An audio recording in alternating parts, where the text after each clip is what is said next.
Introducing National Streaming Sports, live and on-demand sports talk programming that you can access 24/7. For the premier sports talk experience, tap into our Roku channel. Start your mornings with Mac and Jack covering all the weekend sports action. Then pour a cup and enjoy all the sports you can drink on the Coffee and Sports podcast. At midday, talk sports from east to west on the Coast to Coast podcast. Followed at night by some hot girl talk with Prim and Proper Sports featuring Sonia Pearson. Talk boxing on the Gloved Fist. Yankee fans tune in for Start Spreading the News. And there's more on the College Sports Huddle and Sports Scope with Robert Butler. There are 20 podcasts in all and 70 weekly shows giving us a 3.4-star viewer rating. To find us on Roku TV, search for National Streaming Sports on the Roku search bar. Click on the logo and you're in. National Streaming Sports, live and on-demand sports talk for America.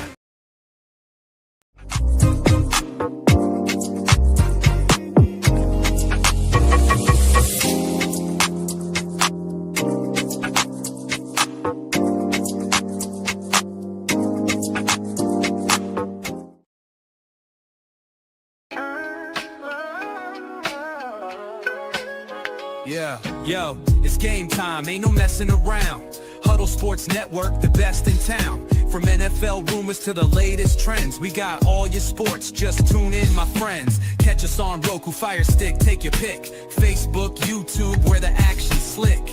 Daily shows that drop like a bomb. From 10 to 11, it's Ken and Ken, stay calm. Huddle up, catch the vibe, feel the rush. Get your news, get your fills in the clutch. Over 27 podcasts, we breaking it down. Join the team, Huddle Sports, wear the crown. Live every weekday, it's how we roll. Lions Talk with Jeremy B, we taking a stroll. From 11 to 12, don't miss a beat. We break down the game, make the info sweet. The Daily Huddle Podcast, noon to 1. CST Zone, we're just having fun. Toss your doubts, we bring the facts. Tune into the Huddle. Good morning and welcome to the Mac and Jack Show. I'm Sonia. Good morning, Jack. How are you today? Big good morning, Sonia. I don't know whether I wished you good morning in our production meeting, but I'm doing it now. Absolutely. Good to see you. Happy summer, everybody. Today, the first official day of summer. So exciting. Everybody's going to be traveling and doing all their big things. Other big news, the biggest news perhaps of the day, the Pacers hang on, not just hang on, but a dominant performance. OB topping 20 points from the bench, Jack, to get it done. Pacers forcing a game 7. J Train was right. I'm going to tell you, I didn't see the first half of the game. Let me explain. I had a prior obligation to have dinner with some good buddies of mine in the city in Manhattan. And I thought it was going to be at one of these restaurants where they'd have the TVs and everything. Yeah. But we were down in the dungeon. You couldn't get, not only were there no TVs, I couldn't get reception on my cell phone to, get updates on the game. So finally I get back and I'm taking the Long Island Railroad and I finally get out and I, tune in, early in the second half. And I see the Pacers up by 28 points. It floored me. Yeah. Absolutely floored me, And then, I saw the rest of the game, watching it on my phone, then got home, watched, the end on TV. By then, OKC had taken out their starters, and gotten ready for game 7. But what the heck happened? Was OKC ready to play or what? I think they really felt like this game was in the bag for them. Let's think about it all the way back to the beginning of the series. Vegas, everybody had it, basically a gentleman's sweep at a minimum for OKC, but they had OKC winning outright. And I don't think OKC was ready for this back and forth, Jack. Well, shame on people like myself who basically thought the series was over after game 5. And all I would hear on all these sports talk shows is who's going to get the MVP for OKC? Mm-hmm. Is it going to be SGA, who is still the favorite, or Jalen Williams? Mm-hmm. And that's all they're talking about. There's no talk, well, neither of them are going to get the MVP if the Pacers come back and win. And the Pacers are only down 3 games to 2. And everyone, including myself, was so dismissive Mm-hmm. And the Indiana Pacers going into game 6, because to my way of thinking, the series essentially was over. OKC's going to win, on the Pacers' home court. Maybe it'll be a tough game. Maybe it'll be a close game. But in the but OKC has everything going their way at this point, and it just didn't happen. I mean, and to get blown out the way OKC did, that's a bad sign. You don't want to get blown out if you lose a game 6, if you have 3-2 before you go home, because somehow the team that blows you out, they get to mentally rest and get ready for game 7 too. They don't leave it all on the court game 6. Mm-hmm. And I kind of, this reminds me of a series that took place, wow, in the 1970s, where the Seattle Supersonics, that they were the old KC team before they moved to OKC. They were up 3 games to 2 against the Washington Bullets. They weren't called the Wizards at the time. Yeah, I They're remember called the Bullets. Bullets. And the Bullets blew out Seattle in game 6, and then they had to go home. Seattle was going home for game 7, same situation, and they lost that game. Somehow the momentum carried over. I'm not the biggest believer in momentum from game to game. I'm a believer in it during the game itself. A team will go on Mm-hmm. a run, but once the game ends, you can reset. But something about the way OKC lost to Indiana, you know, it's got to be inside their head. They got blown out basically. I know there'll be a different team for game 7, and that they're definitely not going to get blown out again, OKC, and they should be favored to win this game 7. But now, Indiana's resetting their focus. I think it's going to be, a reasonably close game. Yeah, I believe that wholeheartedly, Jack. I mean, game 7, of course, going to happen on Sunday. So they get a few days to sit with this, a couple of days anyway, with today being Friday. Um, I feel like I said, they underestimated it. I don't know, like you said, even all the sports analysts were basically saying who's going to be the MVP. They had already counted the Pacers out. They had already ended the series and basically proclaimed the Thunder as the champions, the NBA Finals champions, the champions of the world, all that good stuff. And so they had basically skipped over any likelihood whatsoever of the Pacers still being in this series. And, we all talked about it, I think, on our last show, how many games the Pacers would have to win back to back to try to stay in this thing. And the Pacers have not only shown up, I mean, this game wasn't even close. I looked at halftime, Jack, and I didn't even watch the entire game because I was like you. I was just like, this game is going to wrap up. I'll catch it, the third and fourth quarter maybe, because I think this is going to be the night that, the Thunder get it done. They're going to be crowned the champs or whatever. But the Pacers, and the fact that OKC took their starters out, started prepping early on, this game was never in the clutches of the Thunder from the beginning, Jack. They took a lead early on and they just kept accelerating.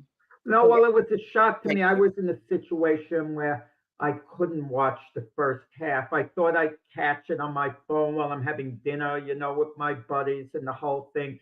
There'd be TVs there and the whole bit, but no reception at all. So imagine, as soon as I get outside, the beginning of the second half early, I look at my, phone immediately to catch a score, and it's a blowout.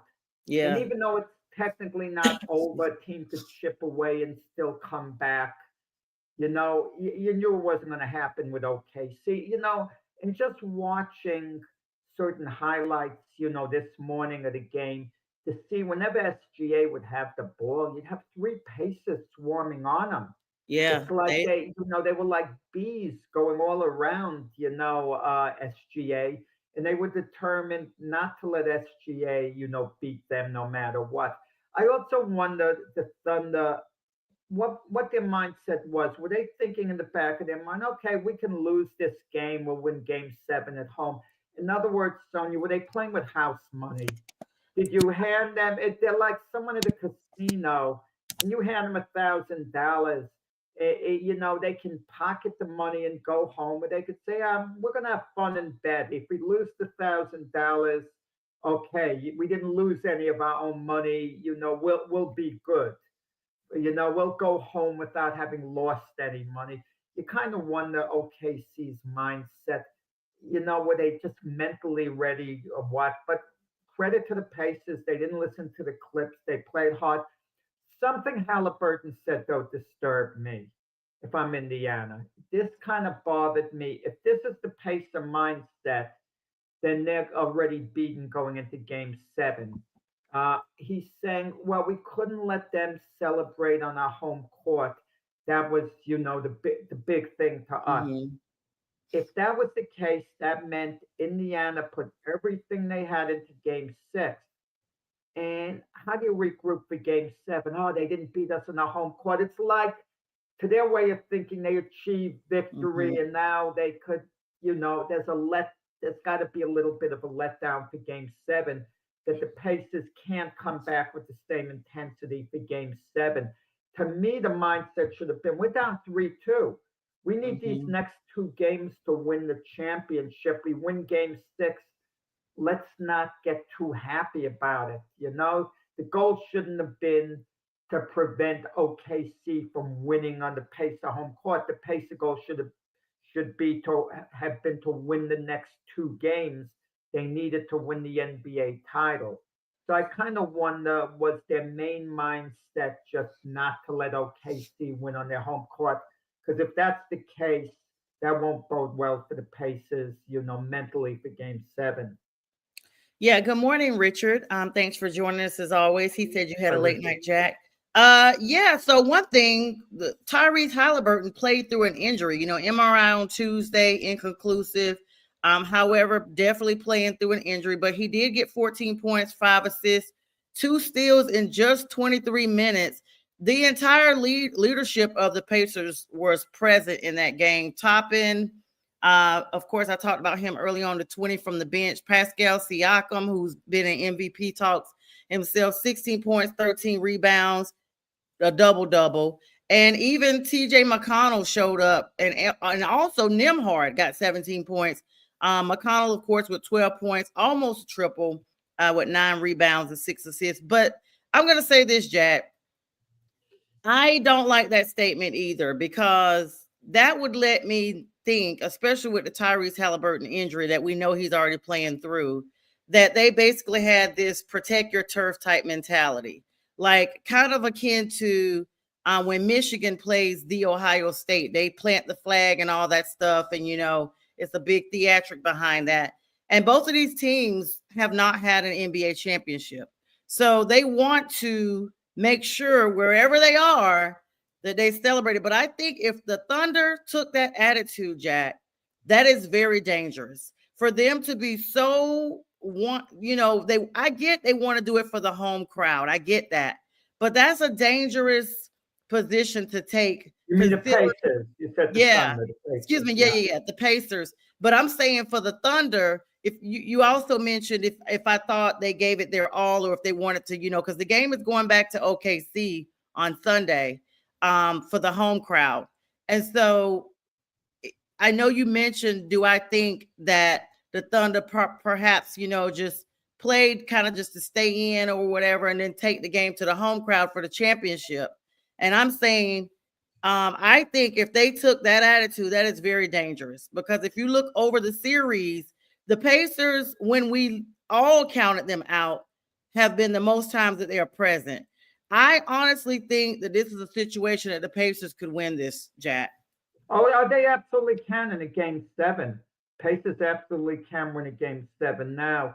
It was bottom line is, it was a must game for Indiana. It wasn't a must game for OKC. And OKC had to know, we got game 7 on our home court. Maybe if game 6 was at OKC and game 7 was at Indiana, they would have maybe had a stronger mindset. I don't know. I don't know their mindset for sure, but OKC, they couldn't have come ready to play. And to see, the way Indiana was swarming like SGA. You mentioned TJ McConnell before. he's been outstanding. A couple of games in a row, certain games, he's provided a great spark. He's been allowed to do his thing. Let's not go overboard on the Halliburton injury. He's play. I'll acknowledge he's playing hurt. Kudos to him. But what's he supposed to do? Not play at all? I mean, Yes. and he's been relatively effective. Is he compromised a bit by the injury? I don't know, but he's not a superstar. How many times do we have to say it? He's a very good player who can show up on a given game and play like a superstar. We're not talking about Steph Curry here. Let's not get carried away with Halliburton. Everyone keeps mentioning his name. Siakam is the best player on that team if you Yes. want to Yeah, I get was an technical MVP for about it. this It's Eastern. not Halliburton. Even though Hmm. Halliburton is a heck of a good player, he really is. I'm not downplaying him. You can make an argument for Halliburton if you want that maybe he's a top 20 to 25 play in the NBA, which is darn good. And he's charismatic. He can make some big shots, and he's bit of a media darling. We talk about him on this show probably more than we should. But look, TJ McConnell, what he's been doing. I mean, he's provided a tremendous spark, and he's been more than a point guard. He's been a take charge guy during this series too. And Obi Toppin, he has his moments where he can be dominant, and then he has his moments where he could hurt you, but he's absolutely a big asset for the Pacers when he's used the right way.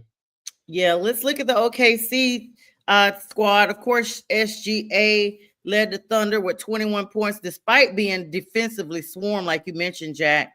Limited to his lowest point He didn't total play of a the good NBA game. No, don't Finals. make excuses These for were his SGA. lowest points. These were his lowest points in the NBA Finals because of all the defensive swarm that was around him. But despite that, the Thunder struggled offensively. They only had 41.9% from the field, and their three-point ranges were horrible, 26%. And I think that's what led to this game being such a blowout, because when they realized they were down so far, they commenced to trying to make 3 points to make up the deficit. But instead, those deficits turned into 21 turnovers, which basically led to the Pacers capitalizing by getting those rebounds, all those returns, and making profits from them. Their starters were pulled after they fell behind 30 points. 30-point lead in the third quarter is insane. Yeah, there's so much on the line in Game 7 for SGA. Because I'm going to tell you, Sonia, if the Pacers win and he doesn't play a good game, he maybe never fully lives this down, because we talk about SGA now as possibly the best play in the NBA, best kept secret in a way, even though he was the league's MVP. You could say Jokic is the best player if you want, but if you say SGA, you're not going to get a big argument elsewhere. You might have people disagree with you, but if SGA doesn't come up big in the game 7 and OKC loses, how do you live it down? I suspect SGA is going to come up with a big game, a really big game in game 7. Do something like go 14 for 19 from the field, or 12 for 19, take charge of the game. And but a lot's riding on it. It really is for him individually. I, I'm, I'm I have a lot of belief in him. I think he's going to show up in a big way. And what the Pacers did in game 7, I think OKC would make the adjustments. If they don't make the adjustments and the Pacers win, and defensively, they shut down SGA and Jalen Williams to an extent. You got to look towards Rick Carlisle, Mhm. having done a magnificent coaching job. He's done a magnificent coaching job, Carlisle, no matter what happens in the game 7. But I got to believe this is going to be a different OKC team coming out of game 7. But there's always the danger of a carryover when the team gets blown out like that. There's always the danger of it. Also, OKC, do you think, Sonia, they might still be a little complacent, saying, no big deal, we lost game 6? Well, home for game 7. We're going to clinch there. Do you think Indiana's mindset might be a little more stronger? They might be a little more gritty in game 7 than OKC. You kind of wonder, is OKC still a tiny bit overconfident, figuring game 6 it didn't mean anything? Who cares? We'll win game 7. So with Jalen Williams only getting 16 points, I absolutely think that they have the mentality that we're going to take this thing home. We're going to play. It doesn't matter. Game 6 is non-consequential. It's inconsequential to us. We're going to take it to the home crowd. This is our first championship, and our home crowd deserves to see this firsthand. And I honestly do believe that that's exactly what they're thinking. I'm not saying that they should have been blown out by 30 points. I think they may have played, but just didn't play their best. I'm not saying they deliberately did it, but they just kind of were like a little bit more casual with it, and it just got out of hand. And so the Pacers really blew things out. On that note, I want to hope that the Pacers are not getting overconfident, thinking, okay, we've got this thing in the bag because look how we blew them out. I hope they are The cognizant. Pacers are not thinking they have anything 30 in the points is bag. significant, Get Jack. out of here. 30 Get points out is of here. significant. There's no way the Pacers are overconfident. No way. They know So they're you're beating underdogs a under OKC. team. I'm just playing devil's advocate here because I'm just saying I'm hoping they are not. Because, like you said, Tyrese Halliburton is saying we couldn't let them win on our turf, basically. To me, that's a symbol of, okay, we really blew them out the water type thing. And this is who we are. And that's why I'm saying I don't want them to be that overconfident that when they go into game 7, like game 7 is it. Somebody's going home a winner and somebody's going home a loser. The Pacers are not overconfident. There's no way. There's a difference between being confident and overconfident. Both teams are confident that they're going to win. I mean, the Pacers won game 6. Let me put it this way: the Pacers are confident that they can win. Put it that way, because they've won 3 games in this series. When you get to a game 7, you've already beaten your opponent 3 times. You have to believe you can beat them unless you're playing a really powerhouse team. Then that could be a bit of a problem. They're not playing Shaq and Kobe and getting to a game 7 against guys like that. I mean, in all due respect to SGA, Jalen Williams, they're not legendary players yet. At least SGA isn't, and Jalen Williams never will be in all likelihood. But it, and there's the element too, Sonia, how the ball bounces.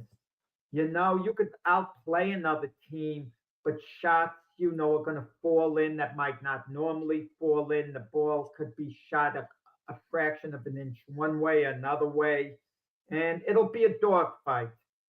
How do you I like think that? Those appropriate words.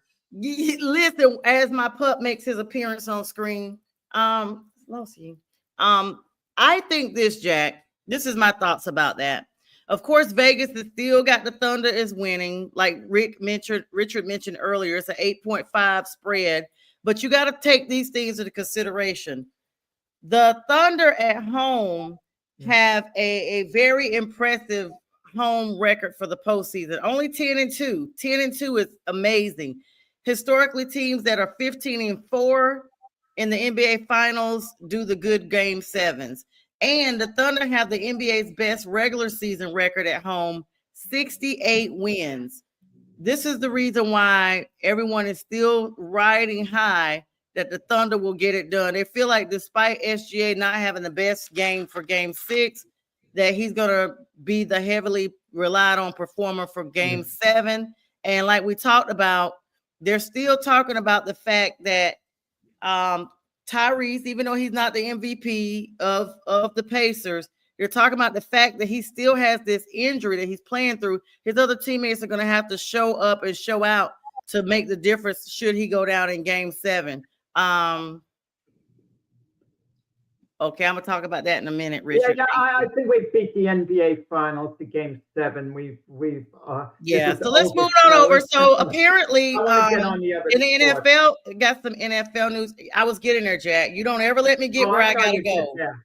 You You don't just ever got let me get where I posted on gotta the go. I screen. gotta get I there. didn't post it on the screen about I've Sanders. gotta get a I didn't post segue to it. get there. I've got to get a segue to get there. And you asked me a couple of questions about the NBA, so we had to address those because if you mention it, then we can't just sweep that under the rug. All right. According to pundits, and this is actually the second incident, just gonna plug this in real quick. Deion Sanders' son, of course, Shador Sanders, has received his second citation in as many as a few months. This one, 101 miles per hour, driving his Colorado license plate, pickup truck, whatever. And now Richard is posing a question: is Sanders showing the reason for his draft drop with 101 miles per hour? I don't think so. I don't think those two are related at all. I didn't even know about that until a few days ago that he'd even gotten the first one. The first one they said was 115 miles per hour. I wouldn't even dignify that silliness to Richard because he got drafted in the 5th round. He's speeding. I mean, it's silliness to even mention that. No, I'm sorry, Richard. But, it shows immaturity, though. I mean, it's a 65 mile per hour zone and you're traveling 100 miles per hour 2 times. I wouldn't tolerate that if I'm a team. I mean, I would sit him down. If I'm even the owner, you get caught speeding like that again, we might have to cut you. We're not going to put up with it. It's very dangerous. It's one thing at 65 miles per hour and they catch you going 80 because people sometimes tend to go a little over the speed limit and not realize it. But once you're going 100 miles per hour, you got to realize that you're putting yourself and other people at risk. And it's Mm-hmm. a bad, bad thing. And especially now with Shador being a spotlight player, you have no business doing it. I don't care, Steve, whether he was racing or just driving independently. He's putting me and you at risk. Okay? You're driving 100 miles per hour, you're driving like a maniac. He doesn't I mention, mean, he's when not you do mentioning it that. like that, Jack. Good morning, Steve. He's mentioning basically race for the reason that he fell in the draft. Oh, so it wasn't race? What do you mean, race? I thought Because racing was they were fun. trying to say at first that Shador's draft dropped because of his race. It was a whole bunch of Because, stuff behind that. because he's black, he went in the fifth Yeah. round. Hmm. I mean, Even that's though they idiotic. drafted, even though That's they drafted idiotic to Gordon mention Dillon that. before Wait, him, wait a yeah. sec. Wait a second. Wait a second. Let me get this straight. Last year, Williams went first to the Bears. Hmm. Daniels went second to the Commanders. Aren't they black? Yeah. Michael I don't Penix went number 8 first round. He's black. So you mean Shador Sanders? They didn't want to take him because of race? That's ridiculous. Don't even go there with that. Not People that were that. saying that. People were saying that, and I had a conversation with J Train and some other people on one of our shows, and it got pretty heated because they were basically saying it's because he's Prime's son and Prime's black and Prime's successful, and they were ready to stick it to him. And I was like, no, the dude went around and made all these videos, and even during the draft, Jack, while Shador was slipping down, and I saw this myself, so nobody told me this. While Shador was slipping in the draft, him and his dad were on social media making live posts, talking about, oh, we see what this is. This is the devil. They were still talking a lot of junk. So if I'm an owner and I'm thinking about pulling him and I'm seeing this on Instagram live during the draft, then guess what? Oh, you know what? I'm gonna go ahead and pass too, because it wasn't about that. It was about your attitude. Yeah, I don't like Shador when people do wasn't that. doing Everything's anything not during. race.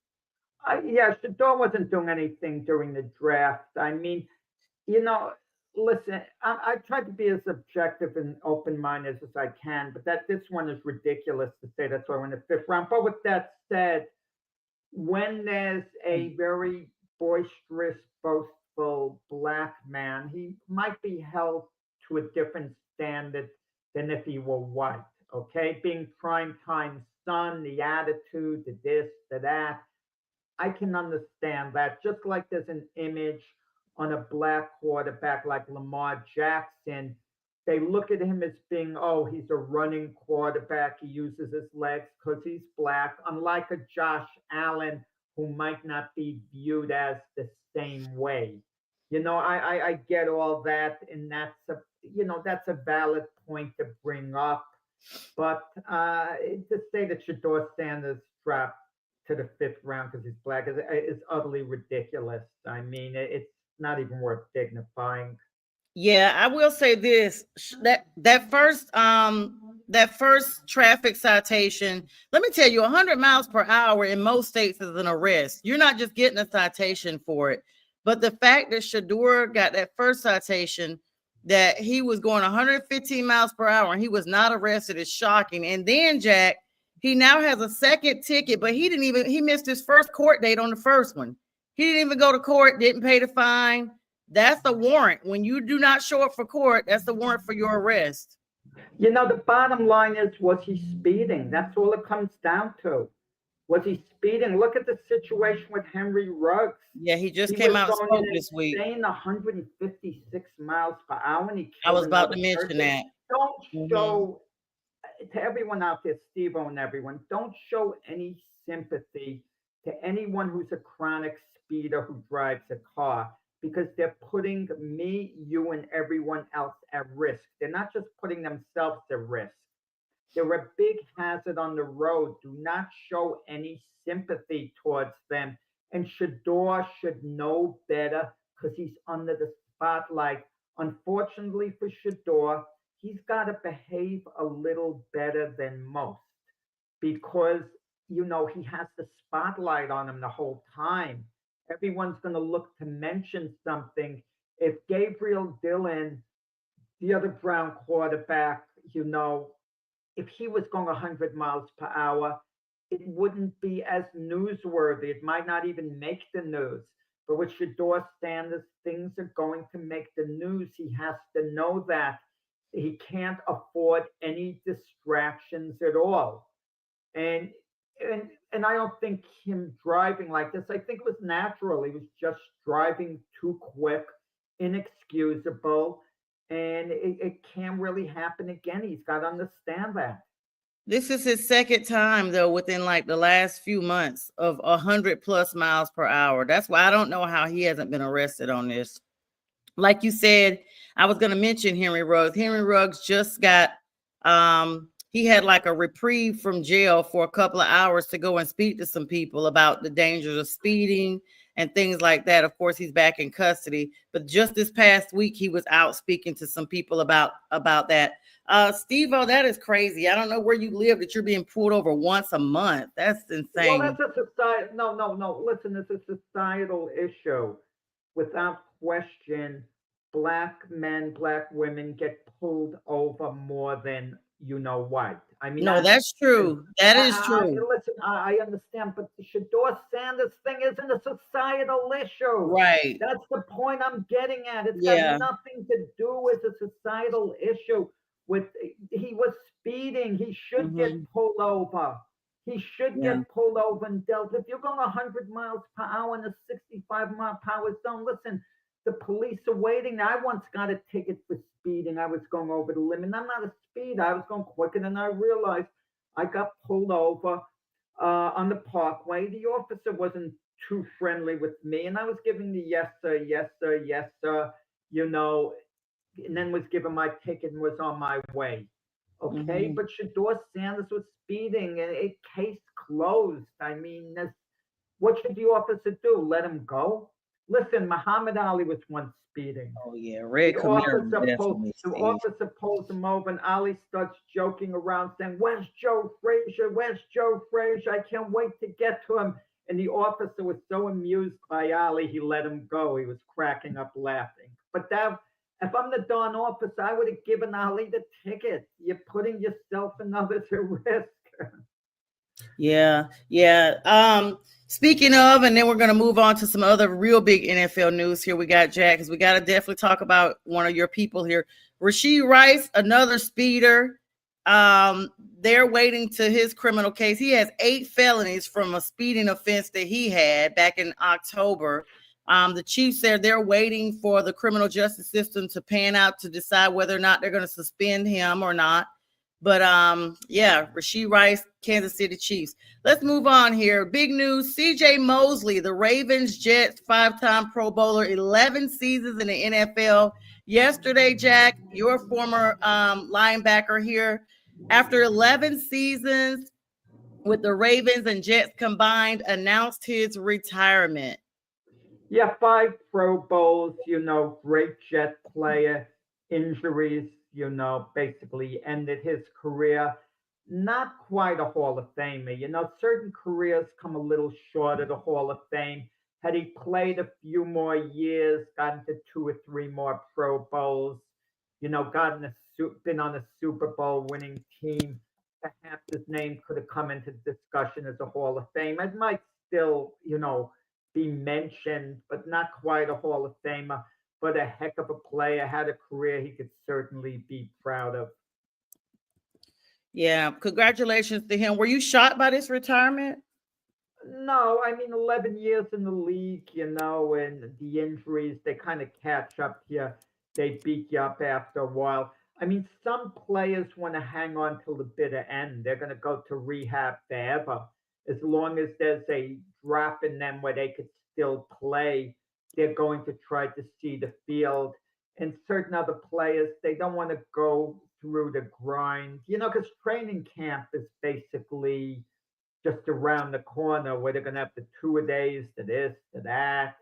And it's a tough time of the year for you to play now physically, getting yourself ready for the season. And even though they work out year round, if you're going to retire, now's the time where it's kind of like a moment of truth. If you're a veteran NFL player, are you willing to go through the grind, the training camp, and then the season itself?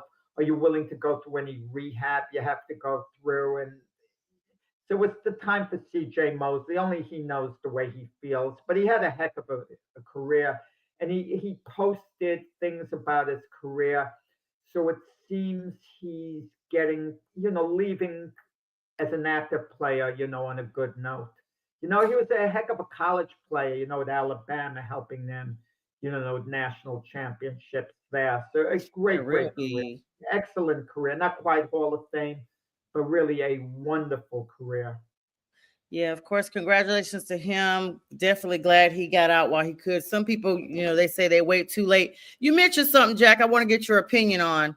The two-a-days, you mentioned those. Joe Flacco came out, made a statement a couple of days ago here. I was talking with Bo Crouch about it, and he actually had the clip on our show Wednesday. Joe Flacco is, been in the league, been home, back in the league, a serviceman of different teams, what have you, now with the Cleveland Browns as one of their service quarterbacks. He basically came out on a clip and said, these new quarterbacks are not used to that type of practice and training and everything. He was like, they go an hour and a half and they're ready to be gone for the day. I didn't hear that, Joe Flacco saying it. Yeah, thanks for sharing that information. I would think the majority of quarterbacks, it would be a constant thing looking at film, this and that. And especially if you're a Cleveland Brown quarterback, between Right. Kenny Pickett, Dylan Gabriel, Shador Sanders, Joe Flacco, one of them's going to have to go. At least one of them's going to be put on the practice squad and probably picked up by another team.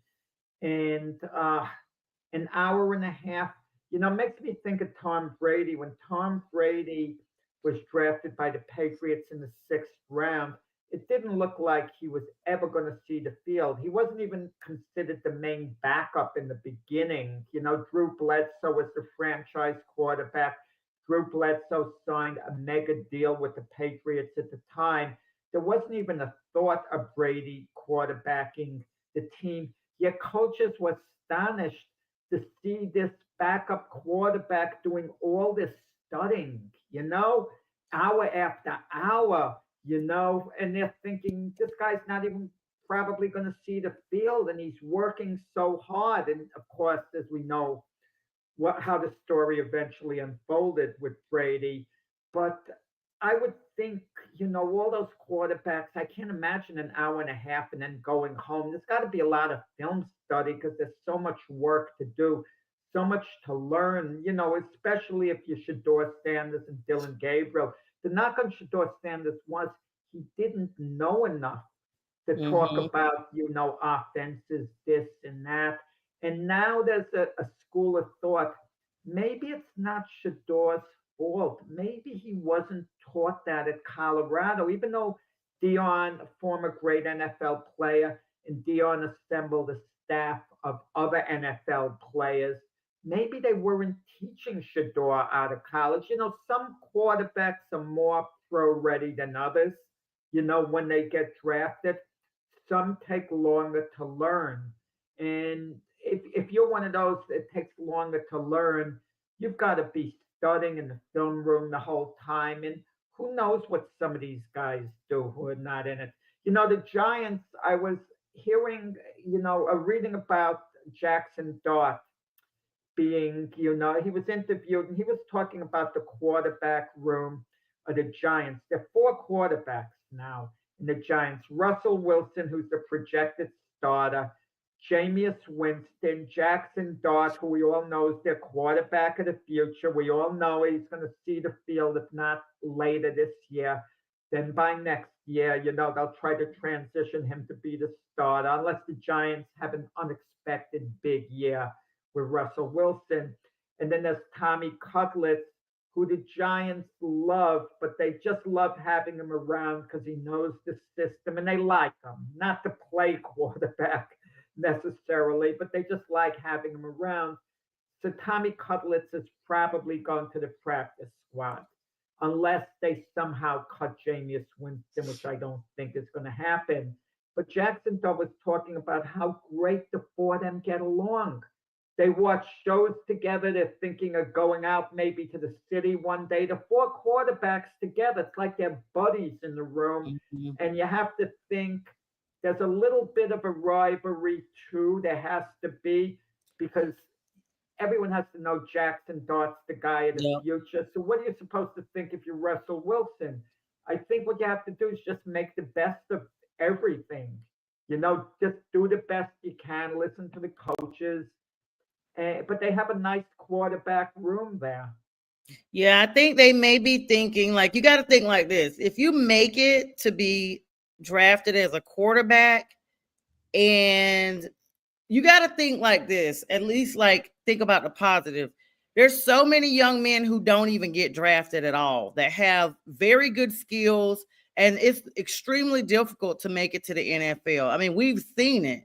We've literally seen people in college, players in college, and you're like, okay, this guy is great, but there's someone that's even better somewhere else. So with them having this many quarterbacks, you have to kind of think of it like this. Even though I may not be the quarterback, at least other teams can see that I've been signed, and at the best or at the worst, maybe I'll get signed as a backup somewhere. I can at least stay in the league somewhere else if I don't make this specific team. Sonia, it's all about situations. Sometimes we beat the Shador Sanders thing to death, and I'm more guilty of it than you are. But because I'm going to mention him again, you get the feeling the reason the Browns took them all together in the fifth round was because of their owner. Jimmy Haslett probably said, "Look, he's still around. I wanted him all along. You didn't take him." They took Dylan Gabriel in the third round. The Browns taking Shador Sanders creates a bit of a mess to them. You know, who knows how it's eventually going to play out their quarterback room. But situations, Quinn Ewers, he goes in the seventh round. To me, that's that's a bigger story in a way Mm-hmm. than Shador Sanders slipping to the I fifth thought so round. too. No one talks about Quinn Ewers lasting to the seventh round. Why didn't the Jets take him? This is dumb, for him to go in the seventh round. But he went to the perfect team, the Miami Dolphins. because now Quinn Ewers, who does he have to battle for the backup job behind Tua? Zach Wilson. Quinn Ewers, if he can play halfway decent, he's going to win the backup position. He has a good chance, and Tua is injury prone.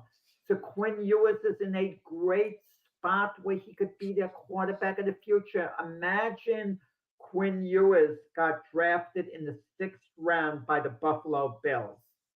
He'd never see the field with Josh Allen as the quarterback. But Mm-hmm. Tua's one injury away from his career ending. The Quinn Ewers is in a great spot. To me, my prediction is that's going to haunt teams more. Quinn Ewers is going to be a highly successful NFL quarterback. And then we're going to be asking ourselves, why didn't this team draft him? Why didn't that team draft him? You want to know why, Sonia? Because they're darn stupid, these teams at times. I mean, it makes no sense at all. You know why Quinn Ewers lasted till the seventh round? Yeah, Quinn Ewers was a lesser story because he didn't have the prime effect. He didn't have prime time. Yeah. That's exactly the reason why, because you're absolutely right. That's a much bigger story. I was more Wow. interested in that myself personally, not because of any like or dislike for the whole prime thing, but I was just like, why is Quinn you were still sitting here like every Yeah. round? And you're right. He has less of a competition. We already know the history with Tua. So as everybody says, the verdict is still out. Stay tuned for that. Let's get ready to move on to some MLB news here. Big fight, Jack. Unbelievable fight. Pirates versus Tigers game. Pirates reliever Dennis Santana was involved with an altercation with a fan. They got into a physical altercation at the game. He basically said this fan crossed the line, Jack.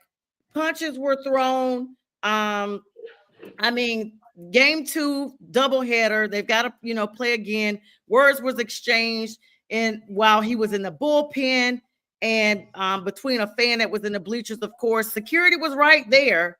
And then Santana made a leap to try to reach the fans.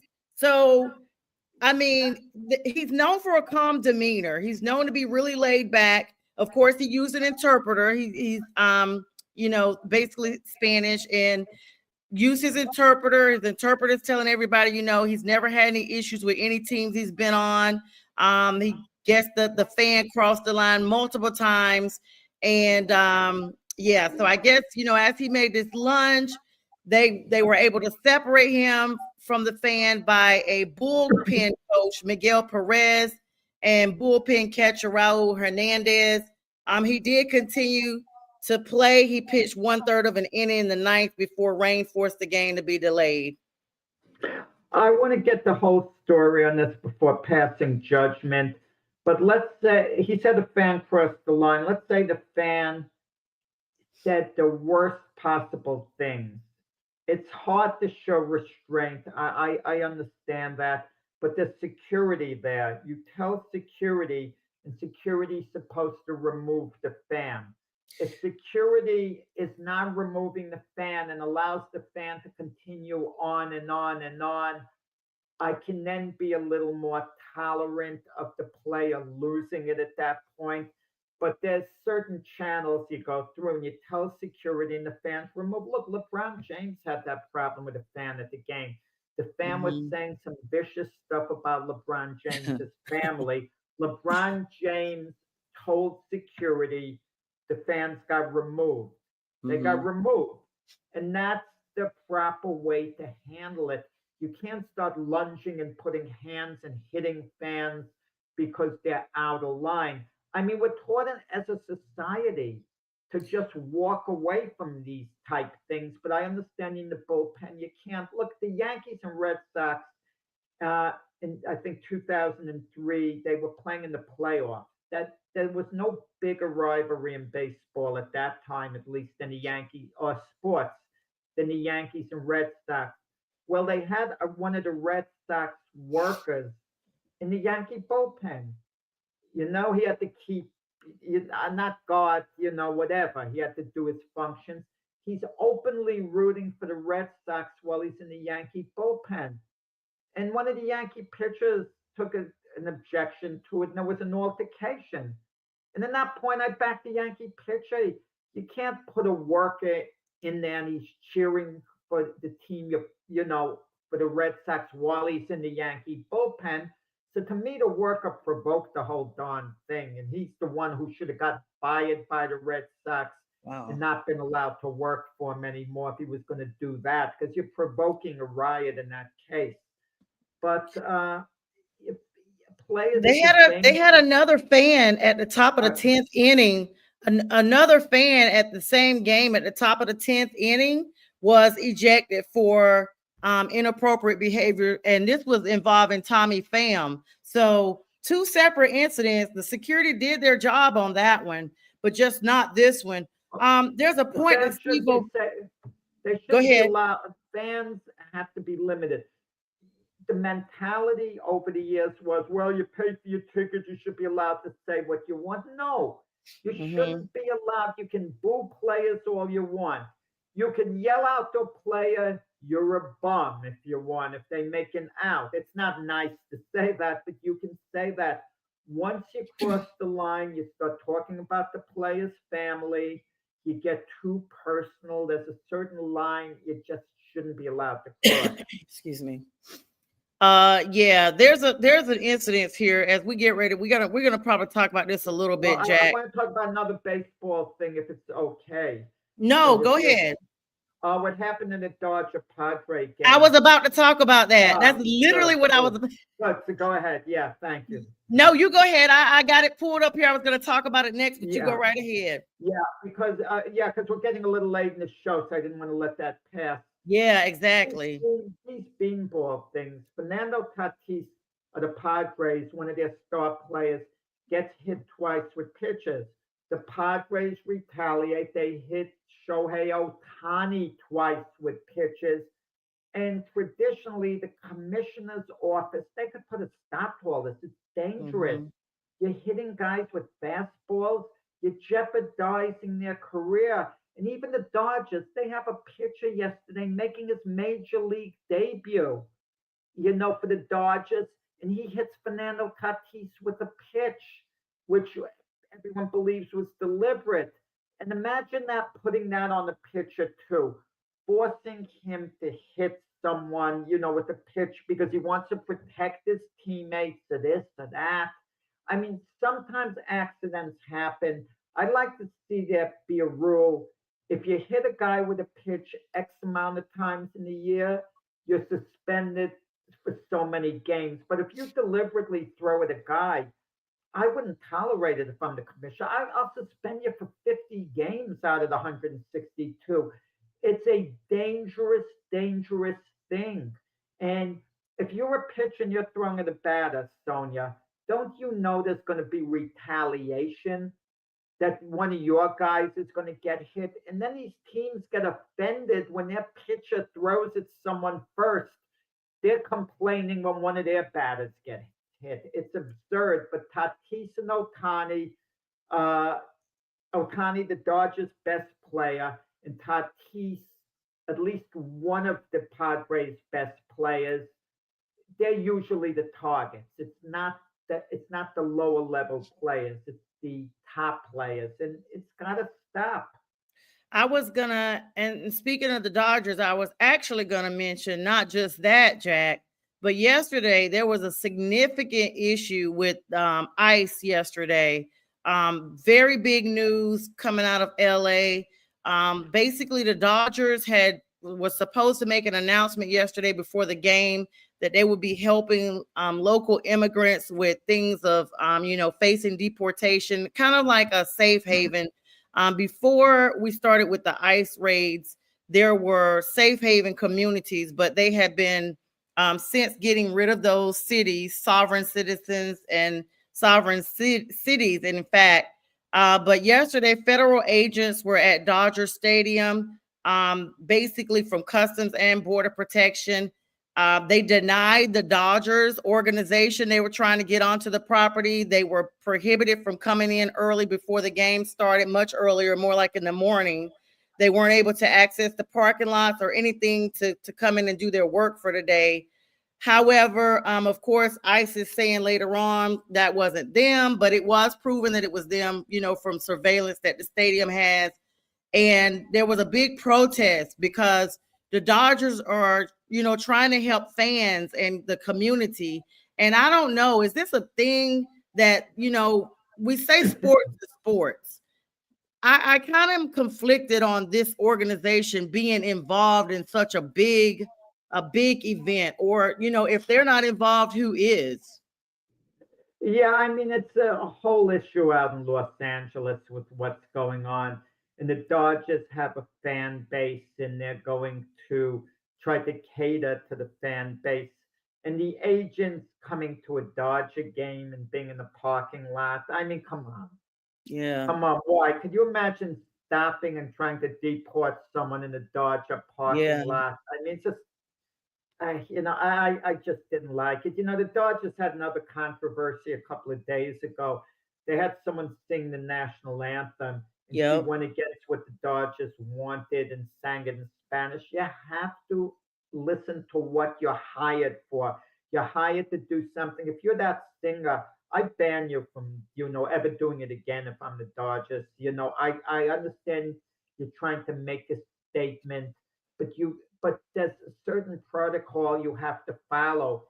If you have a job and you're told to do so and so, you have to do so and so. If you don't like it, then don't do the job. I can relate to that in a sense. I had an MC once when I was the president of the Boxing Writers Association of America. He had nice guy, nice MC, terrific guy, but he had a script to follow. We had it all scripted out the affair. He went off script. I was furious about it. Like, who are Yeah. you to go off script because you think something is wrong or right? We meticulously planned this, and if you sing the national anthem and you expect it to sing it, in English, and you sing it then in Spanish, uh, it's just wrong, flat out wrong. Even though you're trying to do something good, I understand that. Yeah, I think this is one of those situations. I mean, I know they say sports has such the biggest platform, and I don't always agree when you mix sports with politics and things like that, because that can get very, I don't know. Some people are like, if you don't use that platform for that, then what is it? It's for entertainment. And I just think this is a situation that is going to be ongoing, especially with that part of the country. They have a higher immigrant population in them in Texas than a lot of other parts of the country. And I just feel like this is a situation that won't be the last of what's going on out there.